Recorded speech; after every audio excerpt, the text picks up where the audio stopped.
Welcome to ரீகாஸ் fusion. பூண்டு குழம்பு எப்படி செய்யலான்னு பார்க்கலாமா? அதுக்கு ஒரு பேன் வச்சுக்கோங்க. அதில் ஒரு டேபிள் ஸ்பூன் நல்லெண்ணெய் சேர்த்துக்கோங்க. எண்ணெய் காஞ்சதும் 1/4 டீஸ்பூன் வெந்தயம் சேர்த்துக்கோங்க. 1/2 டீஸ்பூன் மிளகு, 1/2 டீஸ்பூன் சீரகம், 1/2 டீஸ்பூன் கடலைப்பருப்பு, ஒரு 3 காஞ்ச மிளகாய், 6 பல் பூண்டு, ஒரு 10 சின்ன வெங்காயம் பொடியாக நறுக்கியிருக்கேன், அதையும் சேர்த்துக்கோங்க. 1/2 டீஸ்பூன் தனியாக சேர்த்துக்கோங்க. கொஞ்சமாக கருவேப்பிலை சேர்த்துக்கோங்க. இதை நல்லா வதக்கி விட்டுக்கோங்க. நல்லா ஒரு ஃப்ளேவர் வரும், அது வரைக்கும் வதக்கிக்கணும். ஆறுனதும் இதை ஒரு மிக்ஸி ஜாருக்குள்ளே மாற்றி கொஞ்சமாக தண்ணி விட்டு பேஸ்ட்டாக அரைச்சி பக்கத்தில் வச்சுக்கோங்க. குழம்பு செய்ய ஒரு பாத்திரம் வச்சுக்கோங்க. அதில் 2 டேபிள் ஸ்பூன் நல்லெண்ணெய் விட்டுக்கோங்க. இதோ வடகம் எடுத்திருக்கேன். வடகம் இல்லைன்னா இதை நீங்கள் ஸ்கிப் பண்ணிடலாம். அது கொஞ்சமாக சேர்த்துக்கோங்க. சேர்த்து வடகம் பொரிஞ்சதும் கொஞ்சம் கருவேப்பிலை சேர்த்து வதக்கி விட்டுக்கோங்க. கூடவே பொடியாக நறுக்கின பூண்டு சேர்த்துக்கோங்க. பொடியாக நறுக்கின சின்ன வெங்காயமும் சேர்த்து வதக்கி விட்டுக்கோங்க.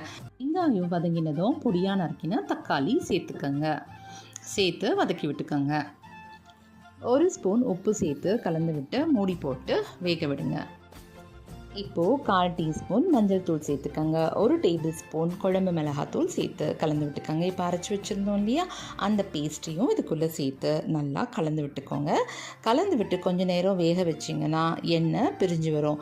எண்ணெய் பிரிஞ்சு வந்ததும் ஒரு நெல்லிக்காய் சைஸ் அளவுக்கு புளி எடுத்து கரைச்சி வச்சுருக்கேன். ஸோ இந்த புளி கரைசல் ஒரு 1/2 கப் இருக்கும். இதுக்குள்ளே சேர்த்து நல்லா கலந்து விட்டுக்கோங்க. கலந்து விட்டுட்டு தேவைப்பட்டுச்சுன்னா கொஞ்சம் உப்பு சேர்த்துக்கோங்க. கூடவே துளி வெல்லம் சேர்த்து நல்லா கலந்து விட்டுக்கோங்க. கலந்து விட்டு மூடி போட்டு ஒரு கொஞ்சம் நேரம் வேக விட்டிங்கன்னா இந்த மாதிரி எண்ணெய் பிரிஞ்சு வரும்.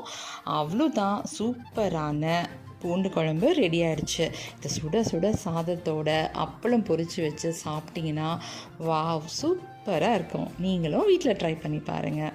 இந்த வீடியோ உங்களுக்கு பிடிச்சிருந்தா லைக் பண்ணுங்கள், மறக்காமல் சப்ஸ்கிரைப் பண்ணிக்கோங்க. தேங்க்யூ.